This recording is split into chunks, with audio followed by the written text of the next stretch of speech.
'n meeslerende boek, soos 30 Nagte in Amsterdam, verskyn nie elke dag op die rakke nie.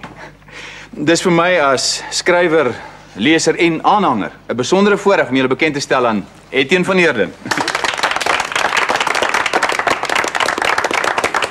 Etienne, kom vertel asseblief vir die mense hoekom hulle jou boek moet koop en lees. Ry nou almal, ek het besluit met hierdie boek wil ek nie groot hoë literatuur skep nie. Ek wil 'n lekker storie skep wat vir jou gryp en jou meesleer.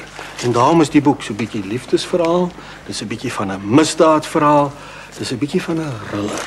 Maar ek het besluit dat 'n leser wat 30 Nagte in Amsterdam begin lees, moet voel asof dit sy eerste soen is. Jy moet net begin en die res volg van self.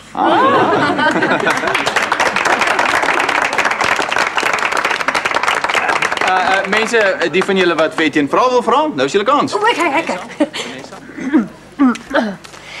Paula van der Leek van die Hillside Times, letterkundige redaktrise onder andere.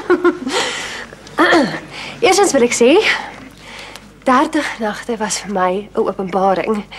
Die karakters Henk en Zan se uiteenlopende verwysingsvelde skep wonderlik kontrasterende, botsende wêrelde waarin die leser moeiteloos vasgevang en tot dieper insig gedwing word. Baie dankie. Paula, vra. Sorry. In 'n stadium sê maar oor die vuur oor Zan. Die kind het te veel gesien en te veel geskrik. Maar tog bied Zan se eksentrieke leefstyl 'n aanloklike uitkomkans vir Henk se saai bestaan. Wil u dus daardeur sê dat geen mens hom werklik kan vind sonder om te veel te skrik nie, sonder om afstand te doen van sy gevestigde morele waardes nie? Geensins nie, Paula. Maar ek dink vir Henk is dit noodsaaklik. Hy sit op Somerset Oos in 'n klein Karoo dorpie wat hom versmoor. Ek sien. Zan se gedagtegang, wat meestal verbatim aangebied word, kan soms verwarrend en kontradiktories wees. Is dit doelbewus of is dit 'n denkfout? Soos waar sy byvoorbeeld op bladsy 112 sê... Ek dink die mens kan van Zan te veel logiese helder denke verwag nie.